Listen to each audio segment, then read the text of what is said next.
Dear brothers and sisters, I wanted to reflect today upon the relationship between two qualities that, subhanAllah, connect to our full being in incredible ways. And they are the qualities of patience, as-sabr, and wisdom, al-hikmah. Now, before I get there, I want to start off with the fact that many of us are hurting when we see the martyrdom of our brother Khaled Nabhan, Rahimullah Ta'ala, Abu Diaa. May Allah subhanahu wa ta'ala accept his shahada, and may Allah subhanahu wa ta'ala allow him to meet his beloved ruh al-ruh, his beloved soul in Reem, to meet his beloved Tariq, to meet all of those whom he lost from his family and all of the shuhada of Gaza, and beyond them all to meet the Prophet sallallahu alaihi wasallam while he is pleased with him. Allahumma ameen. Many of us are reeling when we see that a man like that has been stolen from us, but we're also finding comfort when we see the smile on his face that transcends even life. And subhanAllah, as we're looking at what is happening in Syria, where we've seen people come out from the dungeons and people who have been able to return home after long years of displacement, and we're finding joy for our brothers and sisters in Syria, it's important for us to also take a step back and to recognize things have only gotten worse for our brothers and sisters in Gaza. And things continue to be worse in Sudan. And things continue to get worse in places like Yemen. And so it's important for us to take a step back and to remind ourselves not to turn away from those places of devastation because we now see a place of victory, walhamdulillahi rabbil alameen, but instead to transfer that same hope that we now have seen fulfilled in Syria, and of course it is still early, may Allah subhanahu wa ta'ala allow it to be completed, but to see that same hope transferred to other parts of the Ummah, especially Gaza, especially Palestine. Now, building on that, here's what I want to talk about. We have a tendency to be impulsive, and when we are impulsive, we can be impulsive with our hearts, we can be impulsive with our thoughts, we can be impulsive with our tongues, we can be impulsive with our actions. And I was reflecting on these two treasures that the Prophet ﷺ mentions of qualities and how they particularly relate to Gaza today and to the various things that we are seeing today that could shut us down potentially if we don't understand how to understand, if we don't understand how to understand. And they are the qualities of as-sabr and al-hikmah. And the Prophet ﷺ, when he speaks about as-sabr, when he speaks about patience, the Messenger of Allah ﷺ mentions, وَمَا أُعْتِيَ أَحَدٌ عَطَاءً, that no one is given a gift, a treasure that is greater, خَيْرًا وَأَوْسَعًا, that is greater and more expansive than as-sabr. That patience is the most precious blessing that you can have. And what the Prophet ﷺ is referring to is not just the reward that comes with patience, but also the perspective. You know, the ulama talk about this idea of awsa', what is expansive about patience. It's expansive in that it can make all of your qualities beautiful. It's expansive in that it can make you patient with your desires. It can make you patient with tribulation. It can make you patient with your good deeds so that you actually see them through. So it's expansive in that sense, but it's also expansive in that it gives you an expanded view on the world that's around you. It expands your perspective. Now, when the Prophet ﷺ, in one narration from Abu Hurairah radiallahu ta'ala anhu, talks about hikmah, when he talks about wisdom, al-hikmatu dhalatul mu'min. Hikmah is the lost property of the believer. It's a treasure. And whoever finds it, then it is for him. They have the greatest right to it when they find it. And so you have this idea, once again, of a treasure. Patience is the most expansive treasure that a person could have. Hikmah is the lost treasure that you should be pursuing and seeking your entire life and trying to find wherever you can, pursuing it everywhere. Now I want you to think about the output of hikmah and the output of sabr and how these two things are related, especially when we see things that otherwise could shut us down emotionally as well as intellectually, and of course, worse than all of that, spiritually. Sabr protects you from being impulsive with your desires. It protects you with being impulsive with tribulation, with responding in a way that's not favorable to your akhirah, in a way that's not pleasing to Allah subhanahu wa ta'ala, and could stop you from being impulsive when it comes to your good deeds because you don't see that they are yielding the results that you wanted them to yield right away, and so you give up halfway through and you don't demonstrate resilience. Sabr stops you from being impulsive in that regard. It stops you from being impulsive with your reactions. Hikmah also stops you from being impulsive. How so? Hikmah stops you from passing judgment on a situation that is premature and that will essentially shut down any type of action that could potentially come out of that and stunt your growth of understanding of the situation that's in front of you. Hikmah allows you to take a step back. So if you think about what hikmah actually is, what wisdom actually is, it comes from hakam. It comes from the horse's reins. You hold your horse back. You allow yourself to govern your thoughts. You allow yourself to govern your tongue.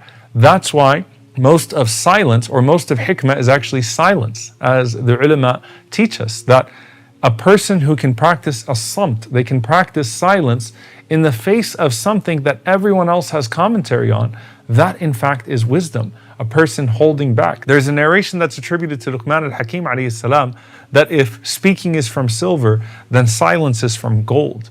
And so most of your wisdom is being able to hold your tongue and to wait to see a situation unfold. And in the process of holding your tongue and holding your thoughts, you allow your perspective to grow. Because if you think about what silence allows you to do, silence allows you to let things play out further before you speak on them. It allows you to grow your perspective on something and to see things through. And Allah subhanahu wa ta'ala rewards that silence, that deep ponderance, by giving you deeper perspective. And so you don't act too quickly, you don't think too quickly, you don't pass judgment too quickly, you don't speak judgment too quickly. And especially when it comes to Allah subhanahu wa ta'ala, these two things can sometimes actually be interchangeable. If you think about Musa alayhi salam and Al-Khadr alayhi salam, when Al-Khadr alayhi salam says to Musa alayhi salam, إِنَّكَ لَن تَسْتَطِيعَ مَعِيَ صَبْرًا, that you will not be patient with me. He wasn't talking about Musa alayhi salam's inability to be patient with great tribulation. He was talking about Musa alayhi salam rushing to judgment in regards to a situation, and Allah subhanahu wa ta'ala was expanding the wisdom of Musa alayhi salam by exposing him to greater perspective. And so what does this mean for us in this present day and everything that we're witnessing today? I hear many people saying, understandably, in the midst of their despair, look, I just don't get why this is happening, and it's too much, and I can't understand it, and I feel like I can't do anything anymore. I feel like I'm being shut off. So you see the direct tie between wisdom and patience. You see others, subhanAllah, who have this deep trust in Allah subhanahu wa ta'ala, whose entire perspective is derived from the knowledge that Allah subhanahu wa ta'ala is always planning. And so long as Allah subhanahu wa ta'ala has the greater picture, then I am able to be patient with that greater picture. And in the process, you know what Allah subhanahu wa ta'ala rewards that patience with? He rewards it with wisdom. And so Allah Azza wa Jal exposes to you a greater part of the picture so that you start to see things with more clarity, because you're not allowing your emotions to cloud your judgment. You're not allowing the deep pain that you understandably have, because Allah subhanahu wa ta'ala tells you to have empathy. Allah subhanahu wa ta'ala tells you to feel for your brothers and sisters, but you're not allowing that empathy to shut you down to where you lose clarity of the situation. None of this means that your heart doesn't break. None of this means that your tongue doesn't speak, but it means that your heart breaks in a way to where you present it to Allah subhanahu wa ta'ala to put back together. That you speak only that which is pleasing to Allah subhanahu wa ta'ala, even when you can find no words because of everything that is happening. That your thoughts, as they start to get darker, you remind yourself, Allahu nuru samawati wal ard, that Allah is the light of the heavens and the earth. That Allah subhanahu wa ta'ala is the only solution that I have to clear my mind, to clear my heart, so that I can continue to move forward. So patience stops you from being impulsive in regards to your actions. Wisdom stops you from being impulsive in regards to your thoughts. And subhanAllah, I just want to share this because it was something that I found remarkable. I was speaking to someone who I find to be deeply wise, who I find to be deeply optimistic about the situation always. And I feel like Allah subhanahu wa ta'ala has gifted him with so much.